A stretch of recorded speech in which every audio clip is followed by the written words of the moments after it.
ಚಿತ್ರರಂಗ ಈಗ 90ರ ದಶಕದಲ್ಲಿದೆ, ಅಂದರೆ 90 ವರ್ಷಗಳ ಸಂಭ್ರಮ.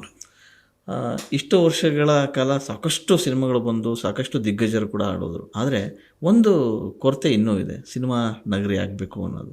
ಸೊ ಆ ಚಿತ್ರನಗರಿಗೆ ಸಾಕಷ್ಟು ನೀವು ಹೋರಾಟಗಳನ್ನು ಕೂಡ ಮಾಡಿಸಿದ್ರಿ. ಅದು ಯಾವಾಗ ಆಗ್ಬೋದು, ಎಲ್ಲಿಗೆ ಬಂದಿದೆ ಅದು?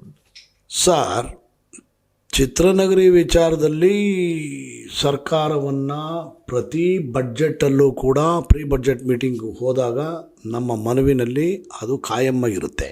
ಆದರೆ ಆದರೆ ಅಲ್ಲ ಕೇಳಿ, ಅದು ಎಲ್ಲಿ ಮಾಡೋದು ಅನ್ನೋ ಪ್ರಶ್ನೆ ಬಂದಾಗ ಈ ವರ್ಷ ಇದ್ದಿದ್ದು ಸರ್ಕಾರ ಮುಂದಿನ ವರ್ಷಕ್ಕೆ ಇರಲ್ಲ, ಅಂದರೆ ನೆಕ್ಸ್ಟ್ ಟರ್ಮ್ಗೆ ಇರಲ್ಲ. ಅಲ್ಲಿ ಮುಖ್ಯಮಂತ್ರಿ, ಆವತ್ತಿನ ಮುಖ್ಯಮಂತ್ರಿಗಳು ಹೇಳ್ತಾರೆ ಇಲ್ಲ ಅಲ್ಲಿ ಮಾಡಿದ್ರೆ ಚೆನ್ನಾಗಿರುತ್ತೆ, ಇಲ್ಲಿ ಮಾಡಿದ್ರೆ ಚೆನ್ನಾಗಿರುತ್ತೆ, ಆಮೇಲೆ ಅಲ್ಲಿ ಜಾಗ ಇಲ್ಲ, ಇಲ್ಲಿ ಜಾಗ ಇಲ್ಲ ಅಂತಾರೆ. ಕೊನೆ ಅಂಥದ್ರಲ್ಲಿ ಸ್ಟ್ರೈಟಾಗಿ ಅವತ್ತಿಂದನೂ 16ರಲ್ಲಿ ಮುಖ್ಯಮಂತ್ರಿಗಳಾದಾಗ ಸಿದ್ದರಾಮಯ್ಯನವ್ರು ಹೇಳಿದ್ದು ಇಷ್ಟೇನೇ, ಮೈಸೂರಿನಲ್ಲೇ ಮಾಡೋಣ, ಯಾಕಂದರೆ ನಿಮ್ಮ ಚಿತ್ರರಂಗ ಮೊದಲಿಂದ ಮೈಸೂರಿನಲ್ಲೇ ತುಂಬ ವ್ಯವಸ್ಥಿತವಾಗಿತ್ತು, ಸೊ ಅಲ್ಲೇ ಮಾಡೋದು ಚೆನ್ನಾಗಿರುತ್ತೆ ಅಂಥೇಳಿ ಈಗ ಅಲ್ಲಿ ಗುದ್ಲಿ ಪೂಜೆ ಮಾಡಿ ಒಂದಷ್ಟು ಜಾಗವನ್ನು ಅಲಾಟ್ ಮಾಡಿ ಕೊಟ್ಟಿದ್ದಾರೆ. ಸೊ ಈಗ ಸದ್ಯಕ್ಕೆ ಆ ಸಮಸ್ಯೆ ನಮ್ಮಲ್ಲಿ ಇಲ್ಲ. ಆದರೆ ಅದಕ್ಕೆ ಬಡ್ಜೆಟ್ ಅದು ಸುಮ್ಮನೆ ಇದೆಲ್ಲ ಅನೌನ್ಸ್ ಮಾಡ್ಕೊಂಡು ಕೂತಿದ್ದು ಅಂತಲ್ಲ, ಅದಕ್ಕೋಸ್ಕರ ಸಪ್ರೇಟಾಗಿ ಒಂದು ಬಡ್ಜೆಟ್ ಬೇಕು. ಆ ಒಂದು ಬಡ್ಜೆಟ್ಟಿನ ಕೊರತೆ ಇರೋದ್ರಿಂದ ಹಂತವಾಗಿ ಆ ಕೆಲಸ ಕಾರ್ಯವನ್ನು ಮಾಡಿ ಮುಗಿಸ್ತೀವಿ ಅಂತಕ್ಕಂಥದ್ದು ಇದೆ. ಇಲ್ಲಿ ರಾಮಕೃಷ್ಣ ಹೆಗಡೆ ಅವ್ರ ಕಾಲದಲ್ಲಿ ಬನ್ನರ್ಘಟ್ಟದಲ್ಲಿ ನಿಮಗೆ ಗೊತ್ತಿರಬೇಕು 350-400 ಎಕರೆ ಅಲಾಟ್ ಆಗಿತ್ತು. ಅವತ್ತು ಕೆಲವು ಚಿತ್ರರಂಗದ ದಿಗ್ಗಜರು, ಸೊಕಾಲ್ಡ್ ದಿಗ್ಗಜರು ಏನೇನಿದ್ರು ಅವ್ರುಗಳೆಲ್ಲ ಏನಪ್ಪ ಅಂದರೆ ಒಂದು 50 ಎಕರೆ ನನಗೆ ಕೊಡು, 80 ಎಕರೆ ನಮಗೆ ಕೊಡಿ, 100 ಎಕರೆ ನಮಗೆ ಕೊಡಿ ಅಂತೇಳಿ ಸಪ್ರೇಟಾಗಿ ಹೋಗಿ ಮಾತಾಡ್ಕೊಂಡು ಬಂದರು. ಅವ್ರ ಹೆಸರುಗಳು ಬೇಡ, ಅದು ಯಾರ್ಯಾರು ಮಾಡಿದಾರೋ ಅವ್ರಿಗೆ ಗೊತ್ತಿರ್ತದೆ.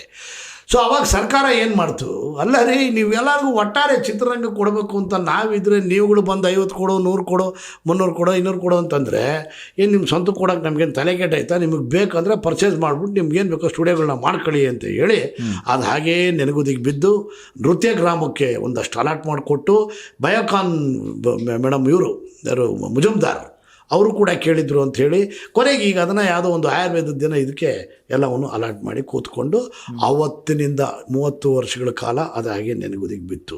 ಆದರೆ ಇವತ್ತಿನ ಮುಖ್ಯಮಂತ್ರಿಗಳು ಅದನ್ನು ಪರ್ಮನೆಂಟ್ ಮಾಡಬೇಕು ಅಂಥೇಳಿ ಈಗ ಆಲ್ರೆಡಿ ಮಾಡಿ ಅದಕ್ಕೊಂದು ಕಮಿಟಿ ಮಾಡಿ ಗುದ್ಲಿ ಪೂಜೆನೂ ಮಾಡ್ಕೋತಿದ್ದಾರೆ.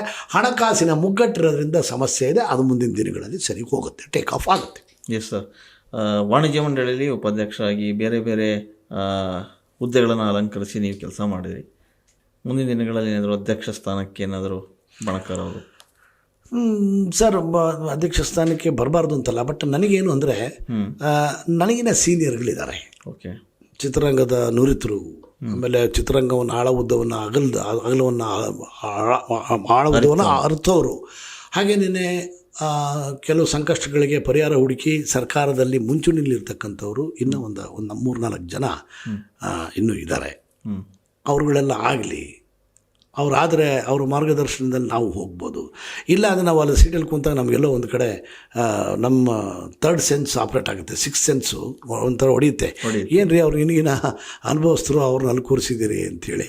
ಇವತ್ತು ಇತ್ತೀಚಿನ ದಿನಗಳಲ್ಲಿ ರಾಜಕಾರಣದಲ್ಲಿ ನಡೀತಾ ಇದೆಯಲ್ಲ, ನನ್ನ ಮಗನ ವಯಸ್ಸು ಅವನ್ನೆಲ್ಲಿ ಕೂರಿಸಿ ನಾವ್ಯಾಕೆ ಇಲ್ಲಿ ಕೂತ್ಕೋಬೇಕು ಅಂತೇಳಿ ಆ ಥರದ ಸಂಕಷ್ಟಕ್ಕೆ ನಾನು ಸಿಲುಕಬಾರ್ದು ಅನ್ನೋ ಕಾರಣಕ್ಕೆ ಸ್ವಲ್ಪ ತಡ ಮಾಡ್ತಾಯಿದ್ದೀನಿ ವಿನಃ ಆಗಬಾರ್ದು ಅಂತೇನಿಲ್ಲ. ಎಲ್ಲರೂ ಮುಗಿತಾ ಬಂದರು, ಇನ್ನೊಂದು 2-3 ಜನ ಇದ್ದಾರೆ, ಅವರೆಲ್ಲ ಆದಮೇಲೆ ಕಂಟೆಸ್ಟ್ ಮಾಡ್ತೀನಿ ಸರ್. ಉಮೇಶ್ ಬಣಕಾರ್ ಅವರು ಲೆಫ್ಟು ರೈಟು? ನಾವು ಸೆಂಟ್ರು ಲೆಫ್ಟು ರೈಟ್ಗಳು ಸಿದ್ಧಾಂತಕ್ಕೆ ಬದ್ಧರಾಗಿರ್ತಾರೆ ಸರ್. ನಾನು ನಮ್ಮ ತಂದೆಯವರು ಸಿದ್ಧಾಂತಕ್ಕೆ ಬದ್ಧರಾಗಿರೋನು. ಮಂಡು ಸೇರುವ ದೇಹ ತಣ್ಣಗಾಗುವ ತನಕ ಹಿಡಿದ ಕಾಯಕದಲ್ಲಿ ನಿರತನಾಗು, ಜನರ ಕಲ್ಯಾಣಕ್ಕೆ ಜಗದ ಉದ್ಧಾರಕ್ಕೆ ನಿನ್ನ ಕೊಡುಗೆಯನ್ನಿತ್ತು ನೀವು ಹೊರಟು ಹೋಗುವಂಥ ಆ ಒಂದು ನನ್ನ ತಂದೆಯವರ ಸಿದ್ಧಾಂತಕ್ಕೆ ನಾನು ಬದ್ಧನಾಗಿರೋನು. ಅದಕ್ಕೆ ಇರ್ತೀನಿ. ರೈಟ್ಗೆ ಹೋದ್ರೆ ರೈಟಲ್ಲೇ ಇರಬೇಕು, ಲೆಫ್ಟ್ಗೆ ಹೋದ್ರೆ ಲೆಫ್ಟಲ್ಲೇ ಇರಬೇಕು. ನಾನು ಸೆಂಟ್ರು.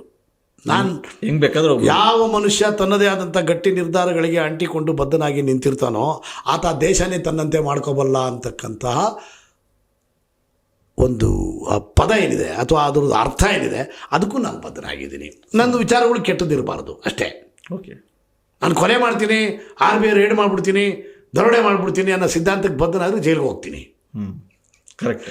ಒಳ್ಳೇದು ಮಾಡ್ತೀನಿ ಅಂತಿದ್ದಾಗ ಭಗವಂತನ ಆಶೀರ್ವಾದನೂ ಇರ್ತದೆ, ಸಾರ್ವಜನಿಕರ ಆಶೀರ್ವಾದನೂ ಇರ್ತದೆ, ಸಾಮಾನ್ಯಂಟುಗಳದ್ದು ಆಶೀರ್ವಾದ ಇರ್ತದೆ. ಆದರೆ ಕೆಲವು ರೋಗಗ್ರಸ್ತ ಮನಸ್ಸುಗಳಿರ್ತವೆ, ರೋಗಿಷ್ಠ ಮನಸ್ಸುಗಳು. ಆ ರೋಗಿಷ್ಠ ಮನಸ್ಸುಗಳನ್ನು ನೀವು ಏನು ಮಾಡೋಕ್ಕಾಗಲ್ಲ. ಕರೆಕ್ಟ್ ಅಲ್ವಾ? ನನಗೆ ನಮ್ಮ ತಂದೆಯವರು ಹೇಳೋರು, ಯಾರೋ ಬಂದು ಯಾವುದೋ ಸೆಟಲ್ಮೆಂಟಲ್ಲಿ ಕುಂತಿದ್ರು, ಯಾವನು ಬಂದು ಹೇಳ್ತಾ ಇದ್ದ ಮಗನ ಬಗ್ಗೆ, ನೋಡ್ರಿ ಈ ನನ್ನ ಮಗ ಆಸ್ತಿ ವಿಚಾರಕ್ಕೆ ನಾನು ಭಾಳ ತೊಂದರೆ ಮಾಡ್ತಾನೆ, ಕೊನೆ ಹುಡುಗ ನನಗೆ ಭಾಳ ಹಿಂಸೆ ಮಾಡಕತ್ತಾನ, ನನಗೆ ಸಾವು ಯಾವಾಗ ಬರ್ತೈತಿರೋ ಅಂತಂದೇಳಿ ನಾನು ಯೋಚನೆ ಮಾಡಕತ್ತೀನಿ ಅಂತ. ಯಾರು ವಿಚಾರ ಕೇಳಕತ್ತೀನಿ? ಅದು ಅವನ ವಿಚಾರಕ್ಕೆ ರೀ. ಅವನಿಗೆ ಬುದ್ಧಿ ಬರೋದಿಲ್ಲ, ತಲೆ ಕೆಡಿಸಿ ಹೇಳಕ್ಕೆ ಹೋಗ್ಬೇಡ ನೀನು. ಯಾಕೆ ಅಂದ್ರೆ ಅವನ ಮಗನೇ ಅಪ್ಪನೇ ಕೇಳ್ದೆ ಯಾಕೆ ಅಂತ. ನೋಡಪ್ಪ, ಒಬ್ಬ ಯಾವ್ದಾರ ಆಗಲಿ ಮನುಷ್ಯನಿಗೆ ಗಂಡು ಮಕ್ಕಳು ಹುಟ್ಟಿದ್ರೆ ಅಂತ ಇಟ್ಕ, ಅವ್ರಿಗೆ 15-16ಕ್ಕೆ ಬುದ್ಧಿ ಬಡ್ದು ಬಿಡ್ಬೇಕು. 15-16 ವಯಸ್ಸಿಗೆ ಬರ್ತಿದ್ದಂಗೆ ಬುದ್ಧಿ ಬಡಿಬೇಕು.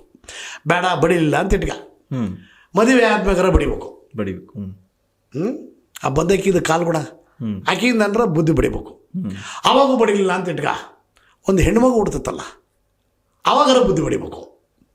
ಈ 3 ಹಂತದ ಯಾವ ಸೊಳ್ಳೆ ಮಕ್ಕಳಿಗೆ ಬುದ್ಧಿ ಬಡಿಯೋದಿಲ್ಲೋ ಅವ್ರಿಗೆ ಗುದ್ದಿಗೆ ಹೋಗೋ ತನಕನೂ ಬುದ್ಧಿ ಬರೋದಿಲ್ಲ ಅನ್ನೋದನ್ನ ಹೇಳಿ ಅದಕ್ಕೆ ಕೋರ್ಟಲ್ಲಿ ಹ್ಯಾಂಡಲ್ ಮಾಡ್ಕೋ, ಅವ್ನು ಯಾರ ಬಗ್ಗೆನೂ ಇದು ಮಾಡಲ್ಲ ಅಂತ ಹೇಳಿ. ಅಂದರೆ ಕೆಲವೊಂದು ಅವರೇ ಅರ್ಥ ಮಾಡ್ಕೋಬೇಕು. ಆಮೇಲೆ ಸಿದ್ಧಾಂತಗಳನ್ನು ಇಟ್ಕೋಬೇಕು. ಬಿಟ್ಟೋಗಿರೋರು ಚಿತ್ರರಂಗ ಕಟ್ಟಲಿಕ್ಕೆ ಭಾಳಷ್ಟು ಜನದ ಶ್ರಮ ಇದೆ. ಕರೆಕ್ಟ್. ಭಾಳಷ್ಟು ಜನ ಮಹನೀಯರು ಇದು ಮಾಡಿದ್ದಾವೆ. ಇವತ್ತು ನಾನೊಬ್ಬ ಅಧ್ಯಕ್ಷನಾಗಲ್ಲಿ ಕೂತಿದ್ದೀನಿ ಅಂದರೆ ಅದು ಪ್ರತಿಯೊಬ್ಬ ನಿರ್ಮಾಪಕರ ಭಿಕ್ಷೆಯ ಹಣ. ಅದು ಕರೆಕ್ಟ್. ಆ ಸಂಸ್ಥೆಗೆ ಒಬ್ಬ ನಿರ್ಮಾಪಕನಾಗಿ ಬಂದವನು 500 ರೂಪಾಯಿಂದನೂ ಇತ್ತ, ನಿಜ.